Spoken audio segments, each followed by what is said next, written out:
สื่อของไต้หวันลงข่าวเรื่องการลักลอบเปลี่ยนถ่ายอวัยวะมนุษย์อยู่ในห้องหมอเอกชนอยู่ในลาวที่กำลังเป็นประเด็นใหญ่ที่คนลาวจับตาเบิ่งอย่างใกล้ชิด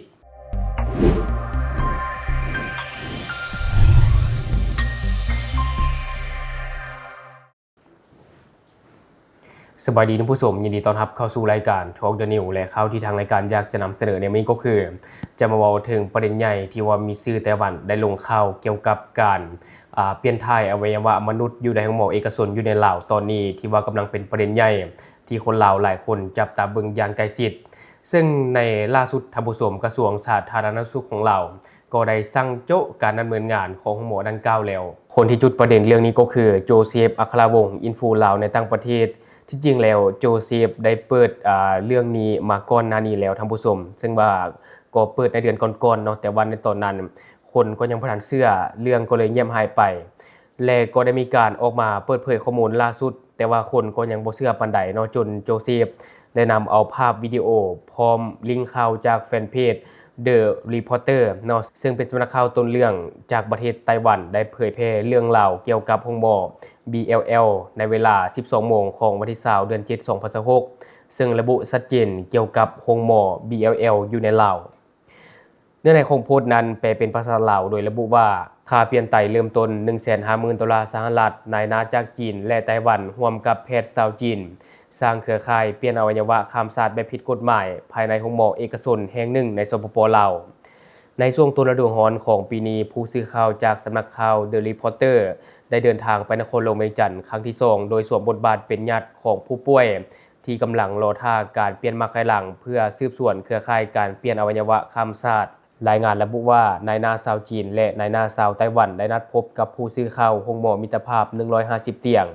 ซึ่งเป็นห้องหมอแห่งรัฐใหญ่ของลาวและเป็นหนึ่งใน2สถานพยาบาลของประเทศที่สามารถผ่าตัดเปลี่ยนอวัยวะได้แต่หลังจากนั้นนายหน้าได้ชักชวนให้ไปรับการผ่าตัดที่ห้องหมอเอกชนก็คือ BLL Hospital โดยอ้างว่าแพทย์ชาวจีนมีความชำนาญหลายกว่าและปลอดภัยกว่าห้องหมอ BLL ตามการรายงานตั้งอยู่ในเขตห่างไกลมีสภาพห้องผ่าตัดที่ค่อนข้างง่ายและอุปกรณ์ทางการแพทย์ที่จำกัดที่นั้นผู้สื่อข่าวได้ถูกแนะนำให้พบกับชายชาวจีนอายุประมาณ70ปีผู้ที่ใช้ชื่อว่าทันหมอเซินจากวิธีการนำพาลูกค้าผู้สื่อข่าวสันนิษฐานว่านายหน้าทั้ง2คนเป็นส่วนหนึ่งของเครือข่ายผ่าตัดเปลี่ยนอวัยวะของจีนแต่ยังมีคำถามอีกหลายประการเช่นทีมแพทย์นี้มีประวัติเป็นมาแนวใดเป็นอย่างจึงย้ายมาดำเนินการอยู่ลาวเครือข่ายนี้ดำเนินงานเป็นแนวใดและแหล่งที่มาของอวัยวะแม่นอยู่ไสในการลงพื้นที่ครั้งที่2ในหน้าชาวไต้หวันได้อนุญาตให้ผู้สื่อข่าวเข้าไปสังเกตการห้องผ่าตัดของผู้ป่วยรายอื่นเฮ็ดให้ได้พบกับผู้ป่วยชาวไต้หวันคนหนึ่งนามสมมุติชื่อว่าเอลถึงว่าเอลจะได้รับการเปลี่ยนมาไขหลังและรอดชีวิตแต่ลาวระบุว่าขั้นตอนการรักษามีความเสี่ยงสูงก่อนผ่าตัดพบว่าระดับภูมิต้านทานของลาวสูงซึ่งตามมาตรฐานการแพทย์ในไต้หวันมักจะเลื่อนการผ่าตัดเพื่อลดความเสี่ยงต่อการปฏิเสธอวัยวะแต่ทีมแพทย์ได้ส่งตัวอย่างเลือดไปกวดที่จีนและดำเนินการผ่าตัดต่อหลังผ่าตัดการติดตามอาการมีน้อยหลายโดยเอลระบุว่าหลังจากฟื้นจากการผ่าตัดได้เพียง1ชั่วโมงแพทย์ผู้ผ่าตัดก็เดินทางกลับจีนทันทีเมื่อกลับไต้หวันลาวต้องเข้ารักษาในห้องหมอเป็นเวลา2เดือนหลังจากการสืบค้นผู้สื่อข่าวระบุว่าท่านหมอเซินมีชื่อแท้ว่าเซินยูเกาเคยถูกศาลจีนตัดสินจำคุก3ปีในคดีซื้อขายและเป็นนายหน้าเรื่องการเปลี่ยนถ่ายอวัยวะรายงานระบุอีกว่าลาวร่วมมือกับแพทย์ผ่าตัดเปลี่ยนอวัยวะ18คนโดยโดยหนึ่งในนั้นคือดร.ซงจงอยู่อดีตรองผู้อำนวยการโรงหมอใหญ่แห่งหนึ่งของจีนและเป็นแพทย์ที่เคยถูกพิพากษาลงโทษในคดีวัยรุ่นอายุ17ปีขายไตเพื่อซื้อ iPhone ในปี 2011 ที่ผ่านมารายงานยังระบุเติมอีกว่าถึงแม้จะเคยถูกดำเนินคดีแต่เครือข่ายนี้ยังคงดำเนินงานต่อโดยย้ายฐานมาอยู่ลาวเนื่องจากเห็นว่าการควบคุมด้านกฎหมายอ่อนกว่าอิงตามคำกล่าวของเซินยูเก่าตลอด2ปีที่ผ่านมาทีมงานของเราผ่าตัดเปลี่ยนอวัยวะประมาณ 2-3 รายต่ออาทิตย์โดยเก็บค่าบริการระหว่าง 150,000 ดอลลาร์ 180,000 ดอลลาร์สหรัฐต่อครั้งส่วนประเด็นแหล่งที่มาของอวัยวะรายงานระบุว่านายหน้ามักหลีกเลี่ยงการตอบหรือให้ข้อมูลบ่สอดคล้องกัน บางครั้งอ้างว่ามาจากจีนแต่ต่อมาก็เปลี่ยนเป็นลาวเมียนมาอินเดียหรือบังกลาเทศถึงแม้ว่านายหน้าเคยอ้างว่าสามารถพาไปพบผู้บริจาคได้แต่ตลอดการสืบสวนทั้ง2ครั้งผู้สื่อข่าวบ่เคยพบผู้บริจาคเลยเจ้าหน้าที่ต้านการค้ามนุษย์คนหนึ่งในภาคใต้ของลาวให้ข้อมูลกับสำนักข่าวว่าตั้งแต่ปี 2023 เป็นต้นมากรณีสาวลาวถูกหลอกเพื่อเอาอวัยวะเพิ่มขึ้นอย่างต่อเนื่องมีทั้งการหลอกแต่งงานการหลอกรับสมัครอุ้มบุญและการลักพาตัวลาวกล่าวว่าบางกรณีผู้เสียหายถูกตัดอวัยวะและถูกบังคับให้ออกขอทานโดยมีการตัดแขนหรือตัดขาแต่บ่ค่อยมีผู้เข้าแจ้งความทางการลาวจึงได้เร่งรณรงค์ให้ประชาชนบ่ขายอวัยวะของตนนอกจากการลงพื้นที่สืบสวนแล้วสำนักข่าว The Reporter ยังได้ร่วมมือกับนักข่าวผู้ที่มีประสบการณ์เฮ็ดเวียกในลาวและสัมภาษณ์เจ้าหน้าที่จากห้องการว่าด้วยยาเสพติดและอาชญากรรมแห่งสหประชาชาติเพื่อสืบหาความเชื่อมโยงของเครือข่ายเปลี่ยนอวัยวะข้ามชาติรวมถึงผลประโยชน์การคูดฮีดและอาชญากรรมที่อาจเกี่ยวข้องตามที่รายงานอ้างไว้และที่ผ่านไปก็จะเป็นในข่าวที่เพจข่าวไต้หวันเขาจะได้ลงเอาไว้แต่บ่อยากให้ทุกคนฟาวตัดสินอย่างง่ายๆเนาะตอนนี้นี่ยังบ่ทันสรุปเทื่อว่า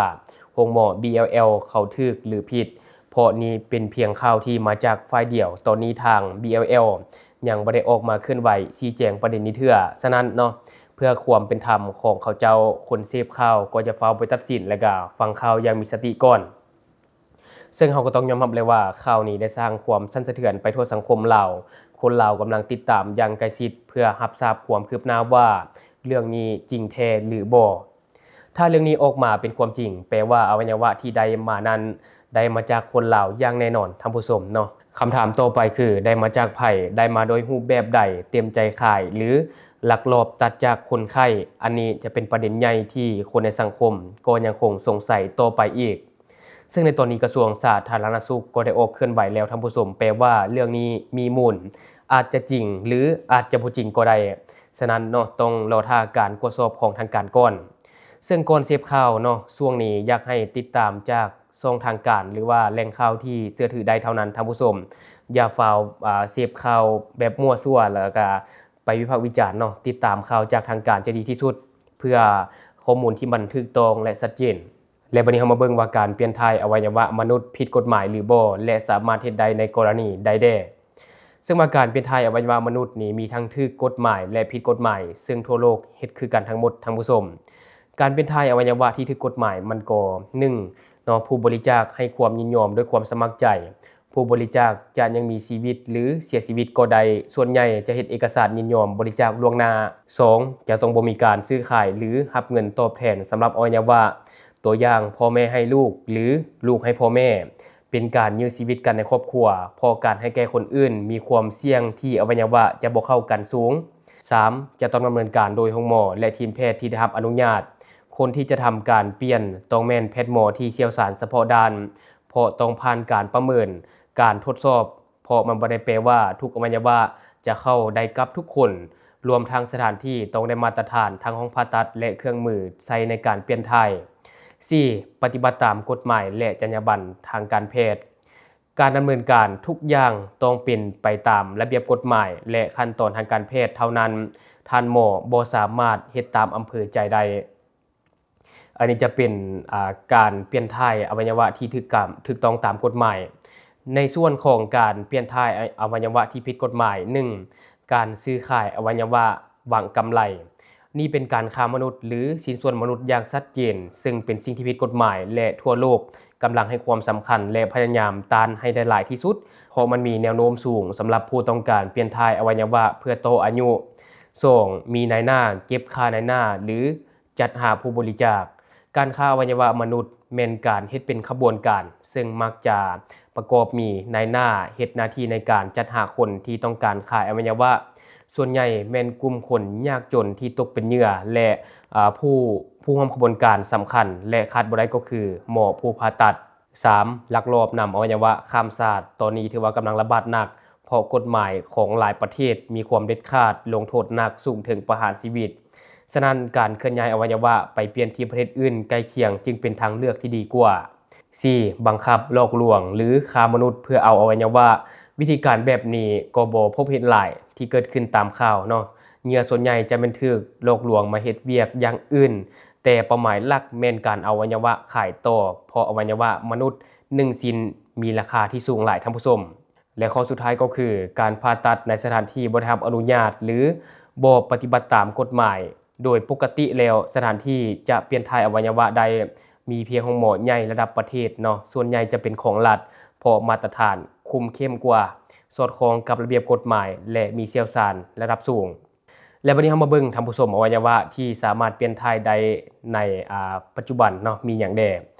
1ก็จะเป็นมักไขหลังท่านผู้ชมเนาะซึ่งเป็นการเปลี่ยนถ่ายที่พบเห็นหลายที่สุด2จะเป็นตับเนาะสามารถเปลี่ยนทั้งหมดหรือเปลี่ยนบางส่วนเนาะเปลี่ยนเพียงบางส่วนก็ได้3จะเป็นหัวใจ4ปอดเนาะเปลี่ยนได้1ข้างหรือทั้ง2ข้าง5ตับอ่อน6ลำไส้น้อย7แก้วตา8ผิวหนัง9กระดูก10เส้นเอ็น11เส้นเลือด12ลิ้นหัวใจ13ไขกระดูก14เซลล์ต้นกำเนิดเม็ดเลือด15มือ16แขน17ใบหน้า18มดลูกเพื่อช่วยให้ผู้รับเนาะสามารถถือผ้าได้19อวัยวะเพศแล้วก็20ช่องคลอด21สมองท่านผู้ชมซึ่งในตอนนี้แทบจะเปลี่ยนได้ทุกอย่างแล้วแต่มันก็ขึ้นกับระดับความเชี่ยวชาญทางการแพทย์และเครื่องมือทางการแพทย์ของแต่ละประเทศนำด้วยท่านผู้ชมและสิ่งหนึ่งที่น่ากังวลที่สุดก็คือทุกๆการฆ่าชิ้นส่วนมนุษย์นี่มักจะมีท่านหมอที่เชี่ยวชาญเกี่ยวข้องเสมอฉะนั้นบ่แปลกเลยว่าเป็นหยังหลายคนย้านหมอผ่าตัดลักอวัยวะตอนที่ตนเองเข้ารับการผ่าตัดมันมีหลายอวัยวะที่ถูกตัดออกไปแล้วคนยังมีชีวิตอยู่ได้และอวัยวะที่มีเป็นคู่ตัดออก1เนาะตัดออก1ข้างก็สามารถอยู่ได้ฉะนั้นคนไข้จะบ่ฮู้ตัวเลยว่าถูกตัดอวัยวะเรื่องนี้เราต้องติดตามไปนำกันยาวๆท่านผู้ชมเนาะรอท่าการเคลื่อนไหวจากโรงหมอ BLL แล้วก็กระทรวงสาธารณสุขว่าจะออกมาเคลื่อนไหวและชี้แจงเอาใดซึ่งทางรายการของเราก็ยังคงจะเกาะติดข่าวนี้เนาะถ้ามีความคืบหน้าเอาใดทางรายการจะเก็บมาอัปเดตให้กับท่านผู้ชมได้ทราบตื่นทุกคนมีความคิดเห็นอะไรกับข่าวนี้ก็อย่าลืมคอมเมนต์แลกเปลี่ยนกันได้หรือว่าอยากตำหนิติเตียนอยากประกอบส่วนข้อมูลก็อย่าลืมฝากไว้แล้วทางรายการจะเข้าไปอ่านและก็ตอบแลกเปลี่ยนประสบการณ์นำกันอย่าลืมเนาะสนับสนุนกันโดยการกดติดตามช่องขอขอบใจ